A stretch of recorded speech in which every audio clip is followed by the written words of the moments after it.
Henry তুমি কার প্রেমিকের বিরুদ্ধে হাইকোর্টের তৃণমূল সাংসদ মৌহা। হেনরিকে নিয়ে দড়ি টানাটানি না, হেনরি কোনো দুপে মানুষ নয়, তিনি চার পেয়ে সারমেয়, তাও আবার যে সে প্রজাতি নয়, রটহুইলার প্রজাতির সারমেয়। তৃণমূল সাংসদ মৌহা মৈত্র তার প্রিয় পোষ্য হেনরির হেফাজত চেয়ে এবার দিল্লি হাইকোর্টের দ্বারস্থ হলেন। তিনি দিল্লির সাকেত আদালতের রায়কে চ্যালেঞ্জ জানিয়ে দিল্লি আদালতে মামলাটি দায়ের করে দাবি করেছেন হেনরি তার অবিচ্ছেদ্য অংশ। সব মিলিয়ে পোষ্যের অধিকার চেয়ে মামলা এখন দিল্লি হাইকোর্টে বিচারাধীন। কৃষ্ণনগরের তৃণমূল সাংসদ মৌহা মৈত্র বরাবরই খবরের শিরোনামে থাকতে পছন্দ করেন।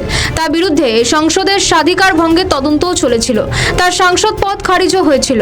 মৌহা মাঝে মধ্যেই কেন্দ্রে বিজেপি সরকারকে কাঠগড়ায় তুলে বিতর্কিত মন্তব্য করে খবরের শিরোনামে আসেন। আবার কখনো প্রাক্তন বিজেপি সাংসদকে বিয়ে করেও চর্চায় চলে এসেছিলেন তিনি। এবার এলেন পোষ্যের অধিকার চেয়ে হাইকোর্টের দ্বারস্থ হয়ে। এর আগে দিল্লির সাকেত আদালত এই পোষ্য কুকুরের অন্তর্বর্তীকালীন হেফাজত মৌহাকে দিতে অস্বীকার করেছিল। সেই আদেশকে চ্যালেঞ্জ করে দিল্লির উচ্চ আদালতে মামলা দায়ের করেন তিনি। মৌহার দাবি, হেনরিকে উপহার দিয়েছিলেন তার প্রাক্তন প্রেমিক জয় অনন্ত দেহাদ্রাই। জানা যাচ্ছে তার সঙ্গেই এবার আইনি লড়াইয়ে জড়িয়ে পড়লেন তৃণমূল সাংসদ মৌহা। ফলে ঘটনা নতুন মোড় নিয়েছে। আদালতে মৌহার দাবি, হেনরিকে জয় তাকে উপহার হিসেবে দিয়েছিলেন। এরপর কুকুরটির লালন পালন ও যাবতীয় দায়িত্ব মৌহাই পালন করেছেন। শুধুমাত্র টাকা দিয়ে কেনা হয়েছে বলে জয়ের একতরফা মালিকানা থাকতে পারে না।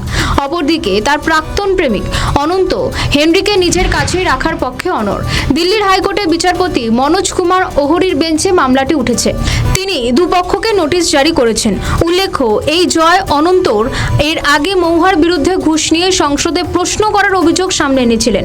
তার দাবি ছিল মৌহা ব্যবসায়ী দর্শন হীরানন্দানীর কাছ থেকে ঘুষ নিয়েছিলেন সংসদে প্রশ্ন উত্থাপনের জন্য। এমনকি মৌহার বিরুদ্ধে ব্যবসায়ীকে তার লোকসভার লগ ইন শংসাপত্র দিয়েছিলেন বলেও অভিযোগ উঠেছিল। অভিযোগ করা হয়েছিল যে মৌহার করা 61টি প্রশ্নের মধ্যে 50টি হীরানন্দানীর সঙ্গে সম্পর্কিত। এমনকি মৌহার বিরুদ্ধে ওই ব্যবসায়ীকে তার লোকসভার লগ ইন সার্টিফিকেট দিয়েছিলেন বলেও অভিযোগ উঠেছিল। অভিযোগ করা হয়েছিল যে মৌহার করা 61টি প্রশ্নের মধ্যে 50টি হীরানন্দানীর সাথে সম্পর্কিত। ফলে এবার পোষ্য হেনরিকে নিয়ে প্রাক্তন প্রেমিকের সঙ্গে তৃণমূল সাংসদের আইনি লড়াই বেশ জমে উঠেছে। মামলার পরবর্তী শুনানি 29 এপ্রিল। আমাদের ভিডিও ভালো লাগলে লাইক ও শেয়ার করুন, কমেন্ট সেকশনে আপনাদের মতামত জানান। আরও ভিডিও পেতে আমাদের চ্যানেলটিকে সাবস্ক্রাইব করুন এবং প্রতি মুহূর্তে খবরের আপডেট পেতে প্রেস করুন